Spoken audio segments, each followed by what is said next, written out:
What's your favorite summertime memory in Jamaica? Well, I'm going to take a couple of guesses and say it might have been going to the river, enjoying some sweet Julie mangoes or East Indian, spending the summer break in the cool hills of rural Jamaica, or maybe it was getting to feel like a grown-up with your first summer job. Some good nostalgic memories to get us started on this Wednesday edition of Jamaica Magazine. I'm your host, Adrian Atkinson, welcoming you to another show filled with exciting and informative discoveries. Stay with us. We'll be right back after this quick break.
Motorists, please look out for us when we're crossing the road.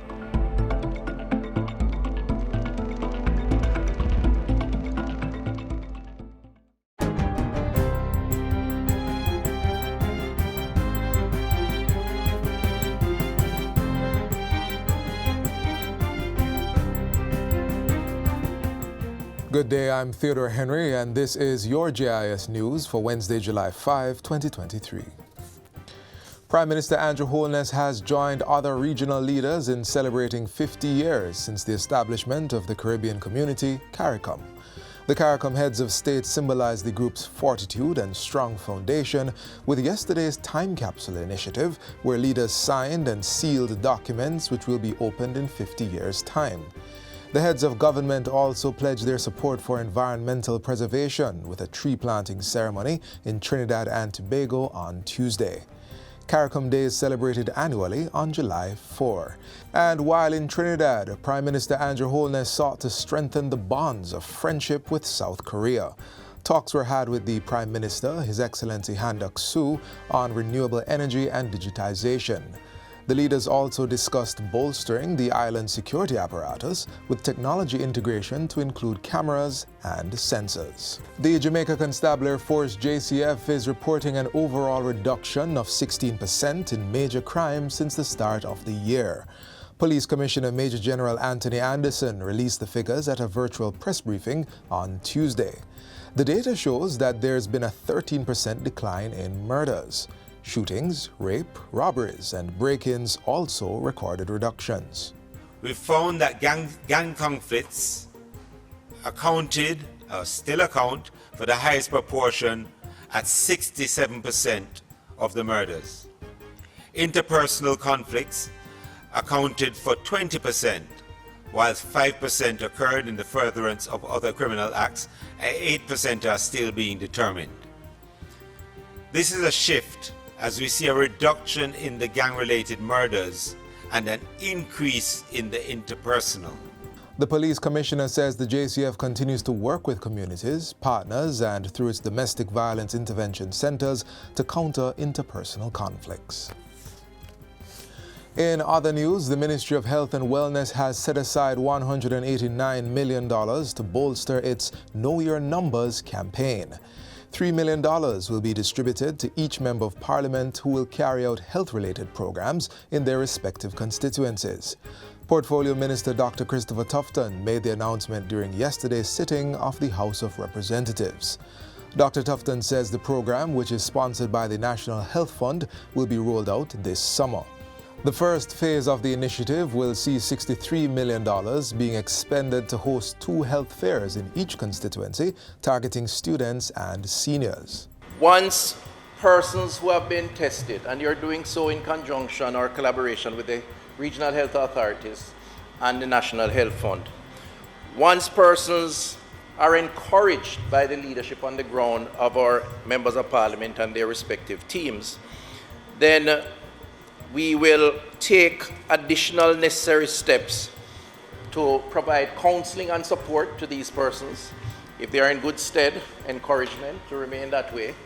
And if they are not, Madam Speaker, to provide support through the health system, starting with the health centers in the community.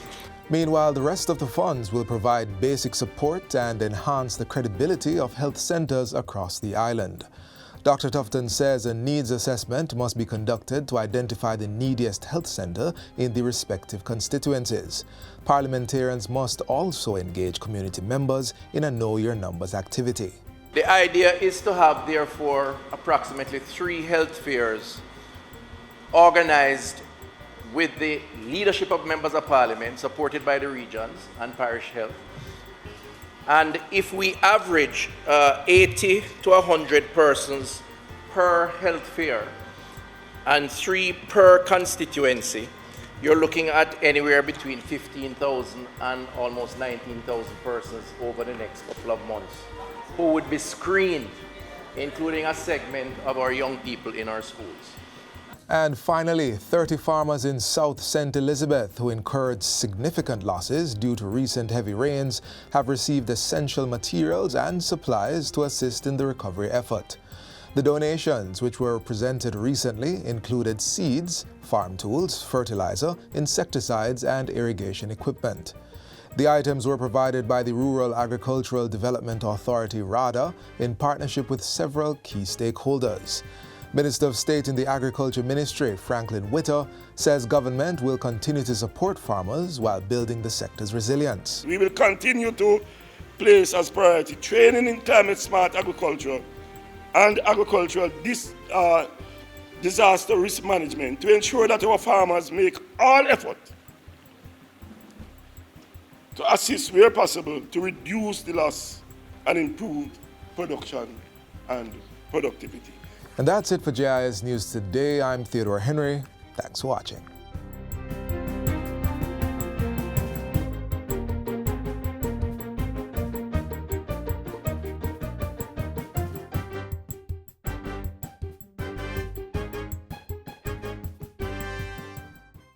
Everybody get ready.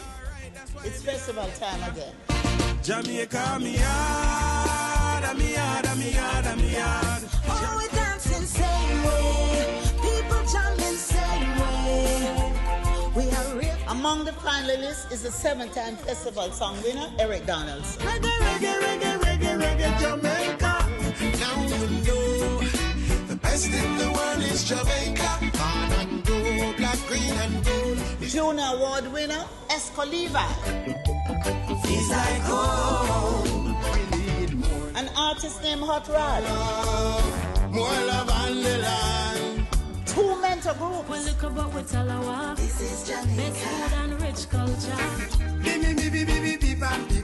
Jamaica, we born and grow. A visually impaired female singer called Princess Black. We have to big up Mama J. I'm really excited by what I consider to be the flood of quality entries in the competition. Oh, happy Independence Day. A Jamaica Independence Day. No, we know we can't handle ya.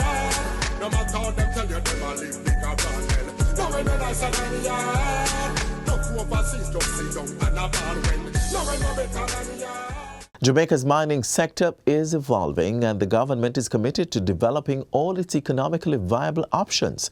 Watch now as we look at the plans for the sustainable development of the mining sector in the 2023-2024 fiscal year. We explore the vision of the Ministry of Mining on its journey to sustainability and efficiency.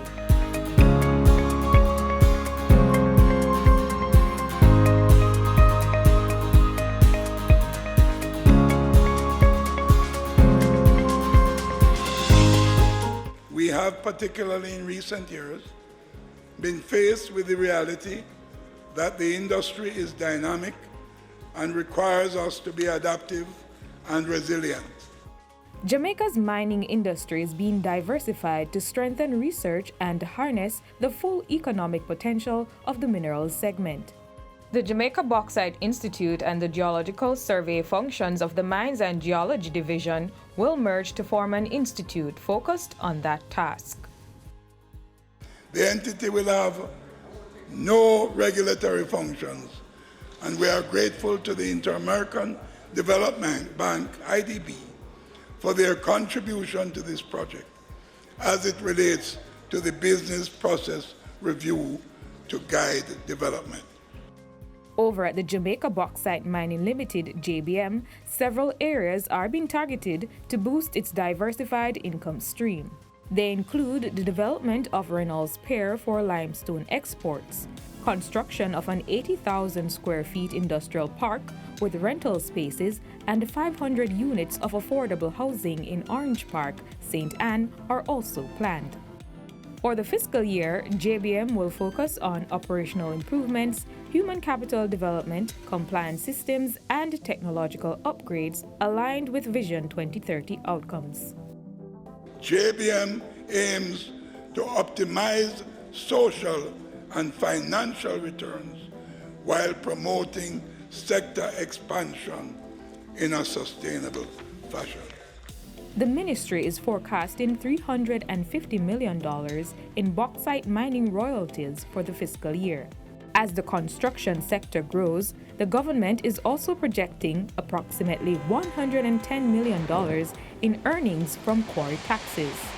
Explorations will continue for commercially viable quantities of copper, gold, silver, rare earth metals, and other metallic minerals. We expect that these activities will lead to the discovery of commercial quantities of these metals, which would represent a major first step in our efforts to diversify the country's minerals sector.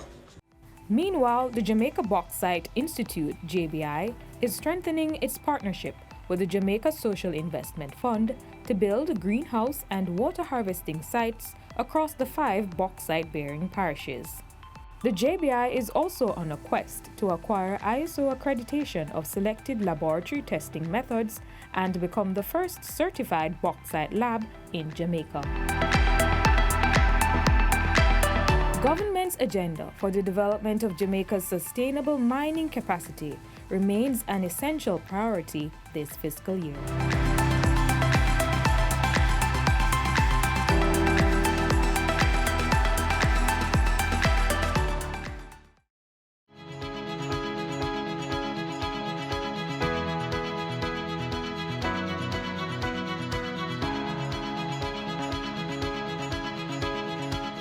It's a favorite good morning wake-up boost for many. The authentic aroma of the Blue Mountain coffee, jazzing up your energy levels for a long day ahead. This rich and flavorful bean is also known for its fusion in a variety of other products. Let's discover more about Jamaica's coffee musings with highlights from this year's staging of the Blue Mountain Coffee Festival.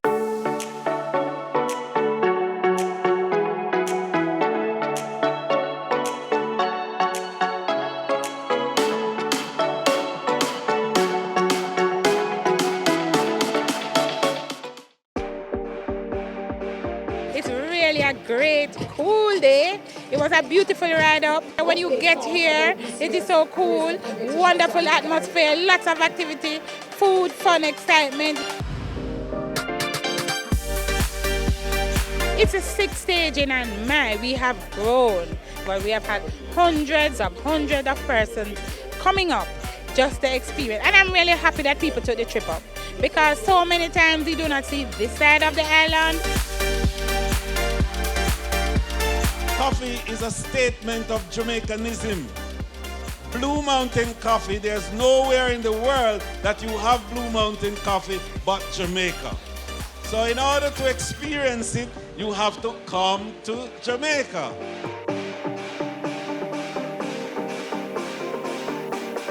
Watching it all come together, all you're seeing is smiles, everybody's enjoying it. All the partners have come on board as stakeholders, and so it creates a an atmosphere that is only enhanced by the location here in Newcastle. But the showcasing is not just about drinking coffee. It's about the coffee value chain and the enormous potential for wealth to be generated from each link of that value chain. Small players getting involved in creating products from coffee, soaps, scrubs, and coffee essence, coffee candles, coffee cakes, coffee cookies, and we could go on and on and on. What we're saying is we have an enormous capacity now to use our creativity and ideas, new ideas, and innovate, and to position ourselves as being a center of excellence in coffee production, in coffee management, but also in coffee application. We have Better Cup Coffee, which operates like an instant coffee. So if it is that you don't have a percolator, you use the tea bag.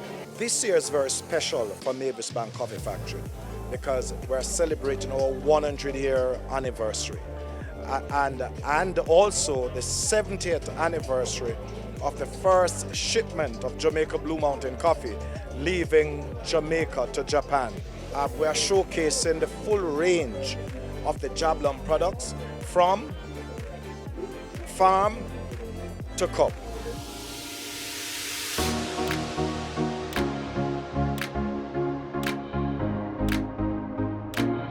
The main reason why is that we quality start in the field and we bring it straight to the consumer. We are happy to be here. Salada is happy to be here with our Jamaica Mountain Peak brand.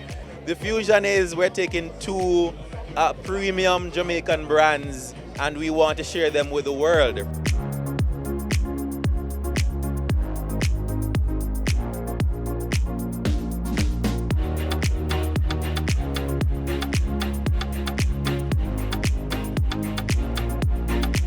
And I'm happy to be here. It's my first time coming to the coffee trade show, so I'm just happy about that.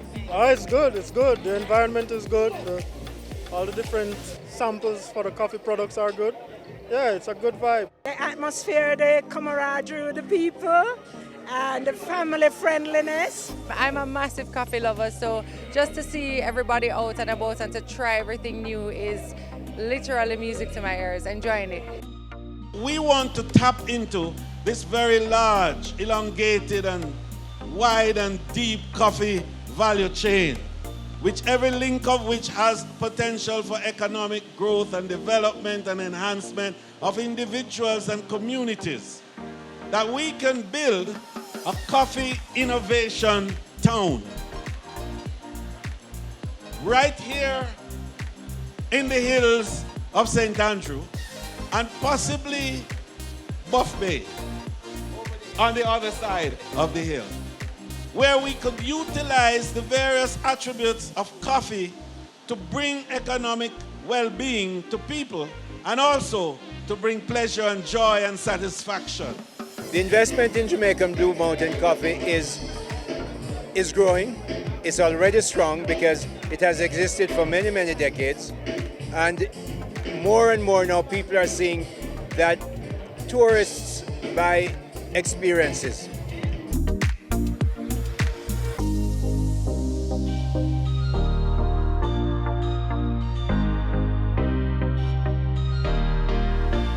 We're trying to position this festival as such an outstanding boutique festival that persons will choose to travel to Jamaica because we're having a Blue Mountain Coffee Festival. Well, I look forward to the private sector becoming more involved in the presentation and investment in the development and expansion of the festival. And so we could move from Kingston to Montego Bay, to Mandeville, and then to go overseas. We can go with the diaspora, is huge.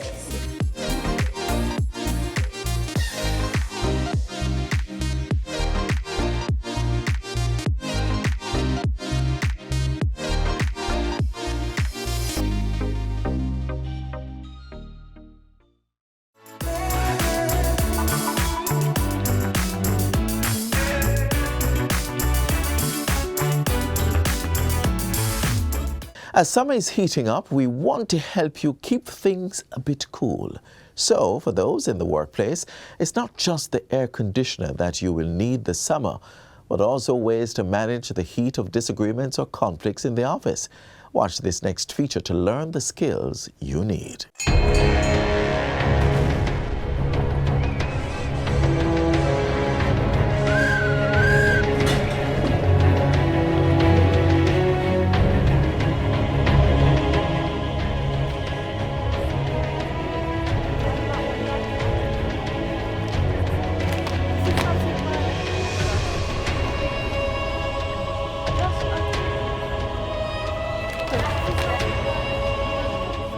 This sort of conflict is unhealthy for productivity in the workplace.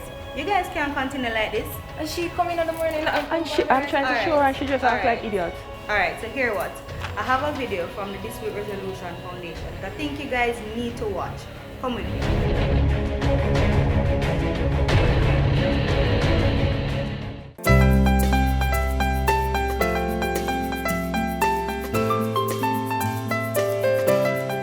A conflict is at its most fundamental, a disagreement.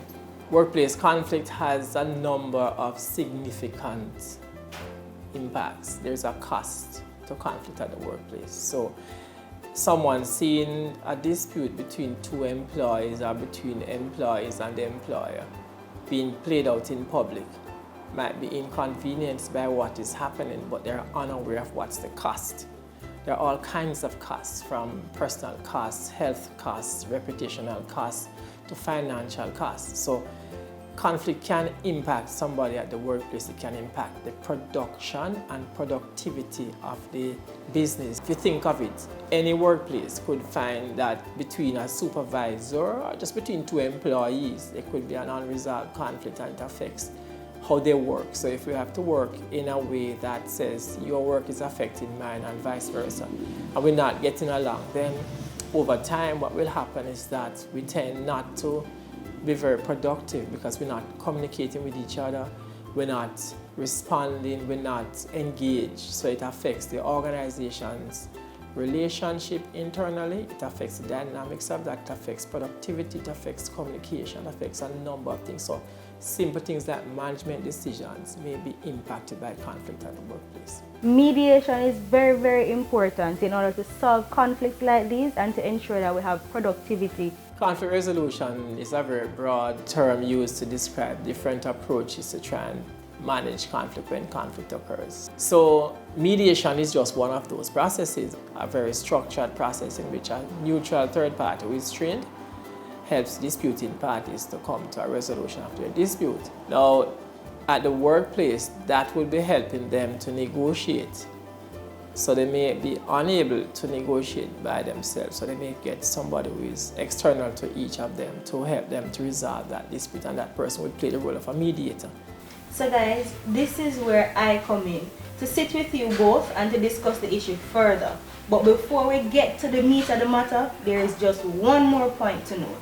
Now, in order to do that, the mediator has to have some very effective communication skills. So how does the mediator communicate?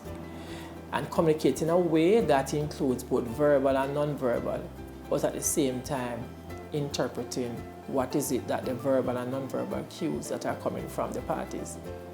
What are those cues saying? So the mediator has to be very effective at communication. Now, helping the parties to communicate may be a part of the communication, the larger communication skills of the mediator. However, at a particular point in time, mediator has to help the parties to negotiate. So the mediator has to be au fait with what negotiation is about, how are the parties negotiating, and help them to be able to negotiate in a way that settles the dispute that they have.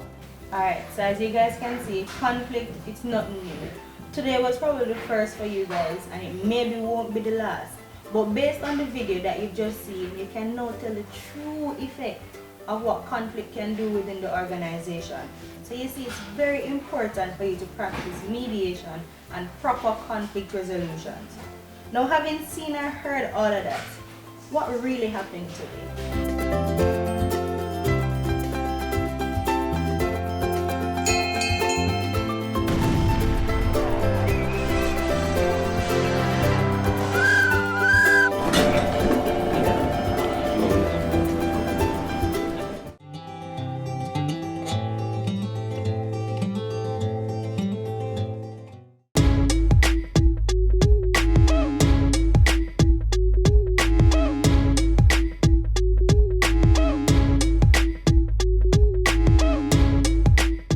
COVID has taught us many things. And among those is that the dynamics of our environment has shifted somewhat in terms of how people think about themselves in their natural space. I mean, one of the greatest manifestations of that is the workplace. The workplace has changed because of COVID, because Jamaicans, the global citizens, have come to terms with their mortality now so more than any other time. This has been a production of the Jamaica Information Service, the voice of Jamaica. Has been the greatest equalizer known to man during this last 100 years. Everybody was afraid at some point in time that COVID would have gotten us and would have taken us out. And it never really mattered whether we had money or were poor, whether we were in North America or in Jamaica. And as a human instinct would dictate, many persons are now rethinking how they work, where they work, what time they work, and the concept of self-care and taking care of self, family, community is becoming a lot more relevant. That represents for us an opportunity, particularly because we exist in a pandemic of lifestyle-related ailments. It is how we live that is facilitating our demise to a large extent. The cardiovascular disease, the salts, the sugars, the fats, the tobacco, the alcohol, the lack of rest, the lack of physical activity. We have to get people nudged into greater health-seeking behavior. It cannot just be about cure, it has to be about prevention. And some of it we may have to legislate, like tobacco legislation, like school nutrition policy and what is served in our schools, like sugary drink, our foundation championed that, like the right of people to know what's in their foods, front of package labeling. But the reality is that generally Jamaicans don't like to get a checkup. They go doctor when they're sick. So while we single out men for being a little, afraid, it's better to bear the perception of being violated and detecting your prostate troubles early than to wait until it's too late. And at that stage, the violation don't really matter. So we're going to have to be bold about that and engage in greater community outreach. But I think we have to also advocate for people, Jamaicans, to do their annual screening.